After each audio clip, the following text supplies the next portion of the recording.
ಒಂದು ದೊಡ್ಡ ಹಸಿರು ಕಾಡಿನಲ್ಲಿ ಚಿಕ್ಕ ಜಿಂಕೆ ಮರಿ ಚೋಟು ಮತ್ತು ಚಿಕ್ಕ ಆನೆ ಮರಿ ಜಂಬೋ ವಾಸವಾಗಿದ್ದವು.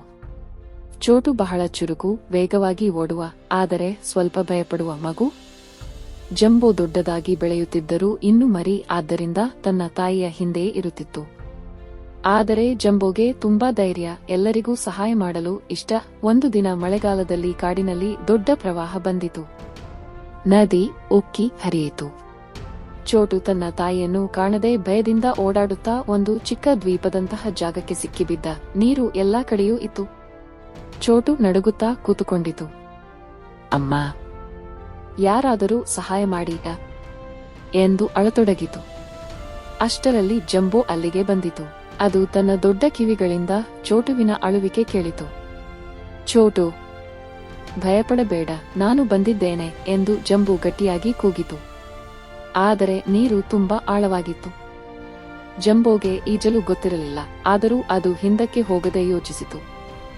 ಜಂಬೋ ತನ್ನ ದೊಡ್ಡ ಸೊಂಡಿಲಿಂದ ಒಂದು ದೊಡ್ಡ ಕೊಂಬೆಯನ್ನು ಕಿತ್ತುಕೊಂಡು ಬಂದಿತು. ಚೋಟು, ಈ ಕೊಂಬೆ ಹಿಡಿದುಕೋ, ನಾನು ನಿನ್ನನ್ನು ಎಳೆದುಕೊಂಡು ಬರುತ್ತೇನೆ ಎಂದಿತು. ಚೋಟು ಭಯದಿಂದಲೇ ಕೊಂಬೆಯನ್ನು ಬಲವಾಗಿ ಹಿಡಿದುಕೊಂಡಿತು. ಜಂಬೋ ತನ್ನ ಎಲ್ಲಾ ಬಲವನ್ನು ಬಳಸಿ ಸೊಂಡಿಲಿನಿಂದ ಎಳೆಯಿತು. ನೀರಿನ ಒತ್ತಡ ಜಾಸ್ತಿಯಾಗಿದ್ದರೂ ಜಂಬೋ ಸ್ವಲ್ಪವಾಗಿ ಚೋಟುವನ್ನು ದಡಕ್ಕೆ ತಂದಿತು.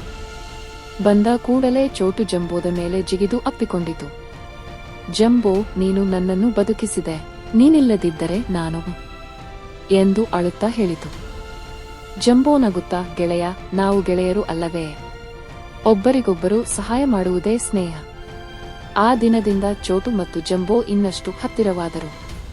ಚೋಟು ತನ್ನ ವೇಗವನ್ನು ಬಳಸಿ ಜಂಬೋಗೆ ದೂರದಿಂದಲೇ ಎಚ್ಚರಿಕೆ ಕೊಡುತ್ತಿತ್ತು.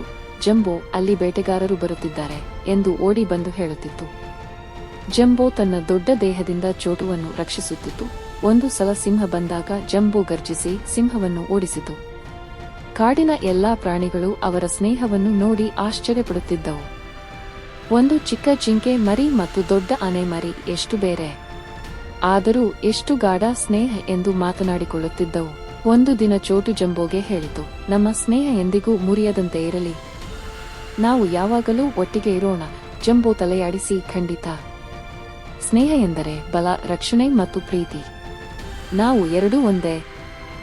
ಹೀಗೆ ಚೋಟು ಮತ್ತು ಜಂಬೋದ ಸ್ನೇಹ ಕಾಡಿನಾದ್ಯಂತ ಹರಡಿತು.